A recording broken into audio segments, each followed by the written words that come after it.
Anyone else is mentioning too should lift it higher. This is as high as the lift goes. I'm 6'2". He's tall. Here, let's look at Daniel. Look, Daniel's standing up. With space. Yeah.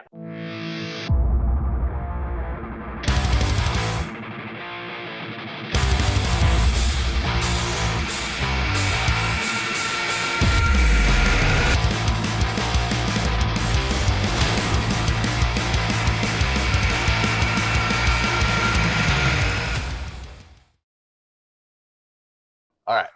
So we're got the car up in the air, obviously. We're going to start from the back here and kind of show you some of the things. I don't know. This is the first time it's been in the air. This is where the gas tank should be. And I want it to be again because there's your bracketry for it or whatever. Obviously, there was a muffler here. And something I didn't know until I looked more into them, these are a solid rear axle. They have a coil. These are newer shocks, which felt pretty stiff. And so truthfully, I think what we're going to do is once it's running and we have the right set of wheels and it's not destroying the fenders, we're going to run it basically as is. I think we'll do some like this bushing's shot. Oh, yeah. But we're going to replace that. Here's the fuel pump wires that, as you can see, obviously, no wonder the other ones fell apart. This one's just electrical taped, and then it goes up into at least it inside it on. So I'm just going to do a basic wire in a switch and turn the pump on, unless I can get the other wires right. There's a filter there, and these lines are all cracked. So we'll probably go through and replace some of these fuel lines. They're not looking great. I'm guessing the fuel pump got wired in before realizing the fuel tank was shit. Yeah. Moving up again, I have yet to see any rust holes. That's the one thing I wanted to get this up. We have a super custom exhaust work here to boop. Yep, that's not gonna work. We're gonna run the pipe. That's the other thing. We're gonna run a pipe all the way to the back. Yeah. With probably a small muffler because truthfully these things are super loud. Yeah.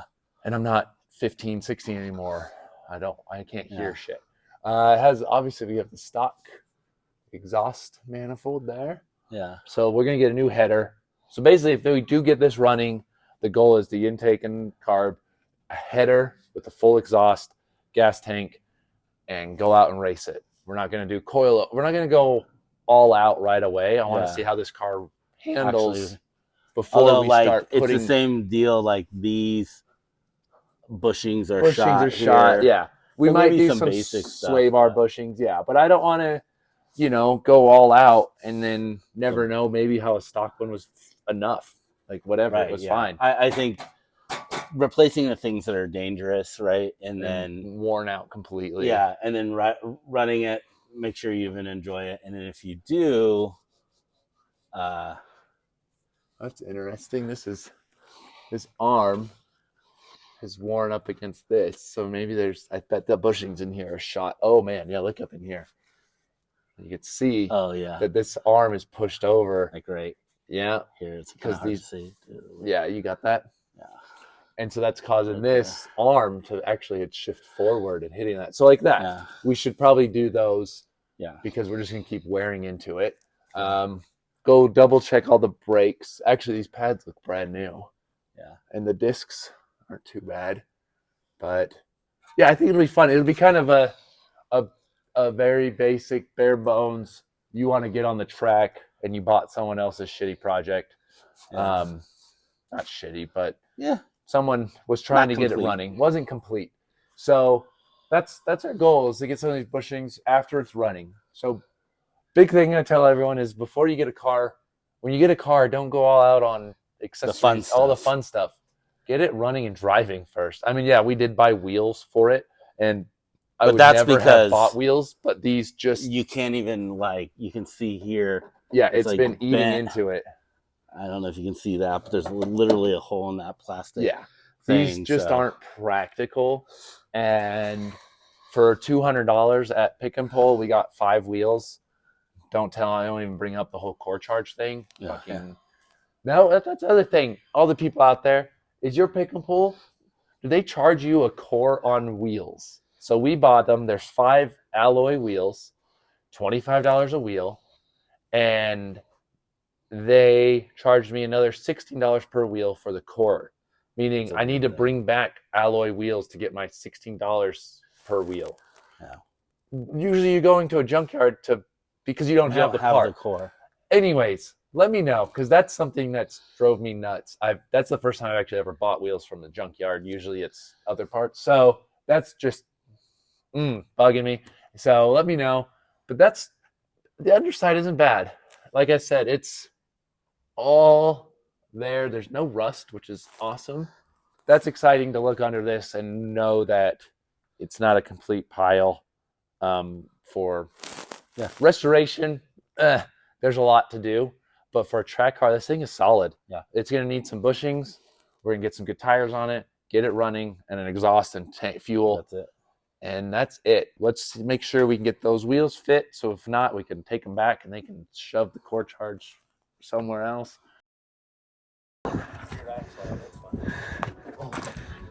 Yeah. All right, so we found the Mazda.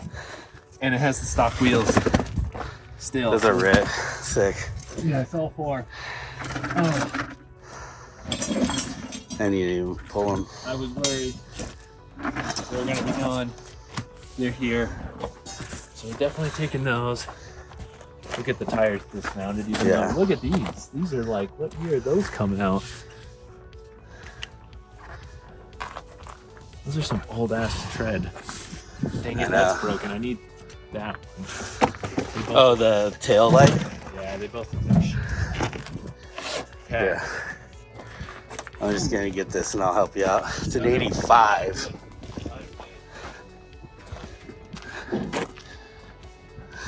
Oh wow, the interior's off here. Seats. I don't know how much I want to put stock seats in it. Well, it does have an Orange County Choppers No way. seat cover.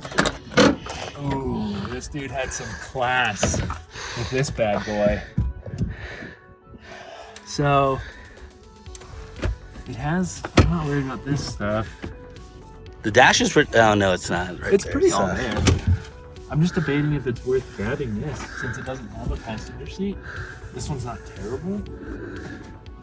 Oh, there's even a spare. Can we grab that spare too? I think it's $25 a wheel. Really? Yeah. Yeah. Grab it. Because even if you. We gotta get the kitchen key. Is there a pop? I don't think so. Hold up.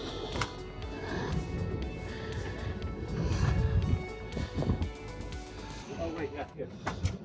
Try pulling on it. I can crawl in there and get it.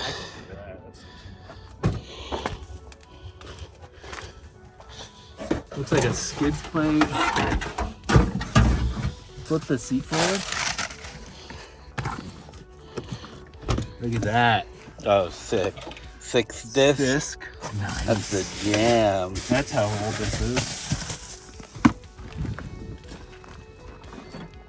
Yeah, it'll be nice to have that spare because it's a full.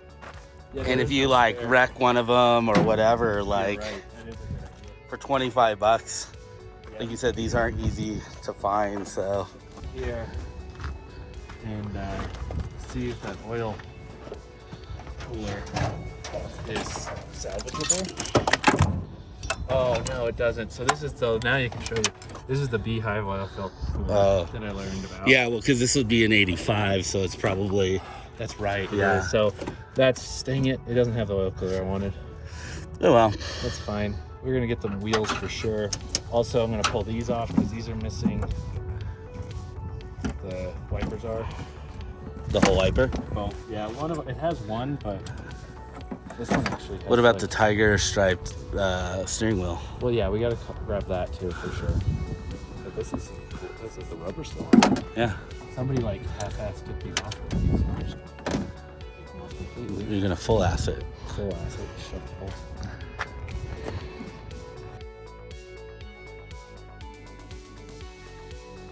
All right, what's going on? Okay, so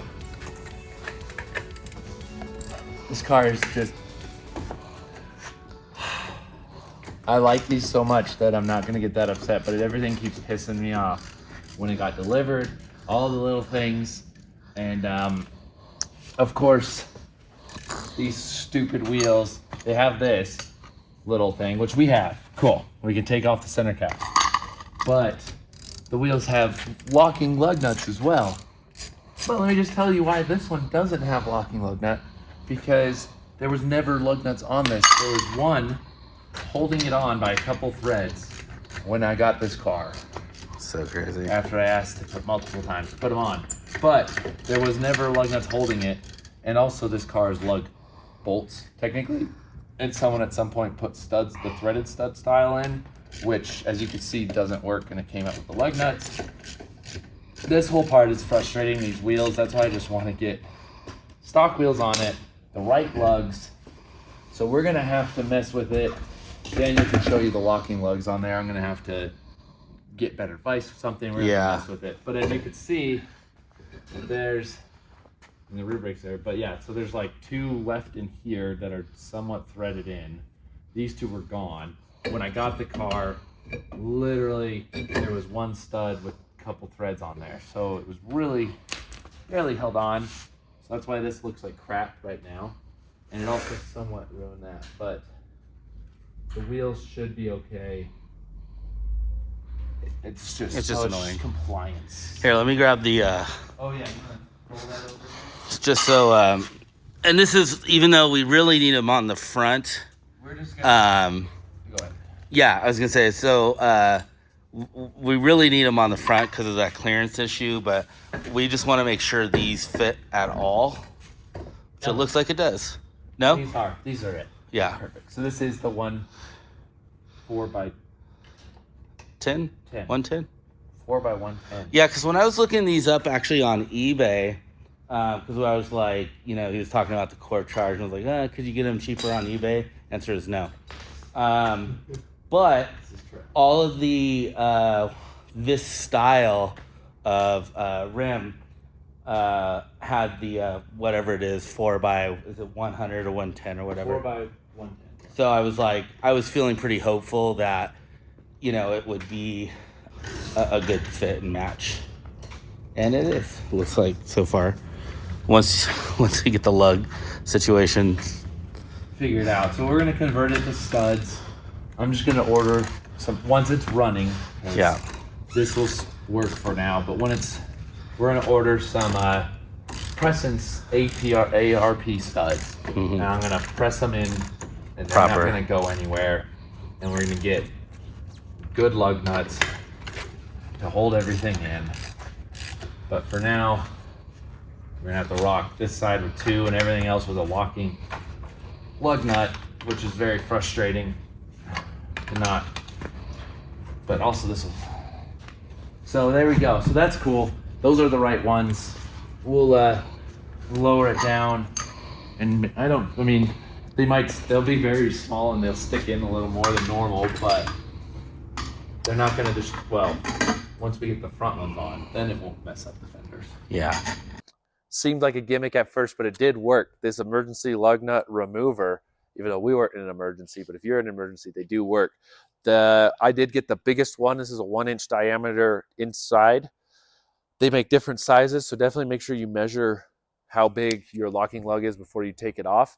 And what sucked is these were even bigger than the biggest one. So we ground, as you saw, as we ground down the edges here, kind of gave it like a chamfer-ish taper, basically enough for this to slide over, and then I smashed it with a hammer to get it to seat in there, and it bit, and it was awesome. It bit, it pulled it off. It took some effort, and these aren't fast by any means, so you're not stealing anybody's wheels doing this. Trust me. It took me 2 hours to do it with a lift, a loud impact, a grinder, and a vise. But there it is. As you see, we ground down flat edges, so when it is stuck in there, you could stick it down into the vise, grip that lug nut, and it's not going to move. And you basically have to actually go clockwise to take this off because these are reverse threaded. So when you're going counterclockwise, they're gripping, and then when you're actually tightening, they're pulling back out. Anyways, great thing. It worked awesome, and it still looks like it has some life left in it, so I'm going to hang on to it for any future lug nuts.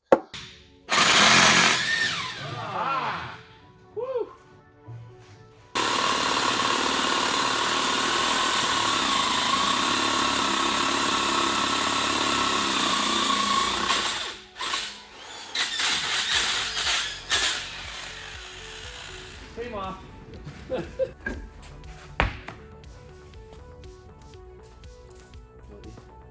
weigh about the same. Pretty lightweight wheels. So that's good.